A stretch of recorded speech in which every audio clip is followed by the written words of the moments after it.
Hello. So you're probably wondering about the shelves that I built a few weeks back, and if we look behind here, they're on the wall, and I have to say, I think this looks really great. I've had to think through how I'm going to mount something so heavy onto the wall. So you can see here, just below, there's a batten screwed to the wall with legs. That supports the shelves from the back. At the top of the shelves at the back, there is some 150mm screws that go straight through the top of the wall and into the wall plate. And just for good measure, and because when I put the other shelves up, it was such a successful job, there are some screws at the front of these shelves that go up into some extra joists that I've stuck between the main roof joists and are on joist hangers all the way along and then screwed into the end. So it's belt and braces and then some, I would say. And yeah, I'm really pleased with the job. So the other thing to point out is the fact that these Euro crates are of a sort of standard base dimension.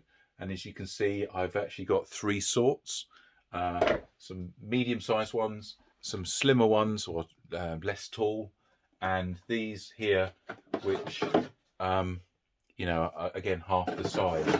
So the basic idea is for these boxes to really contain all of the stuff associated with a function.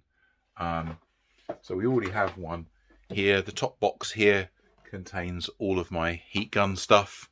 One of the other boxes, and I need to label them all, contains my iron and edge banding, the actual edge banding itself, plus the trimmers and all the other bits and pieces I need for that. So as I get through the workshop and really start to get organised, then effectively each one of these boxes will represent a process that I can sort of take down, use, and then put back up at some point. I've kind of thought about this, and maybe for another video I'll go into a little bit more detail about how I'm thinking about organising my workshop and also rationalising the stuff that I need to do the tasks which for me are probably the most common go-to techniques in the workshop. Things like edge banding and pocket hole screws and staples, stapling. So we'll get there in the end in terms of getting this place shipshape. But I'm just glad to get these shelves on the wall, because now that project's out of the workshop. I've got a lot more space. It feels like I can actually get on and do some filming. And I've got a few things that I want to review. So that's it. Cheerio. Until next time.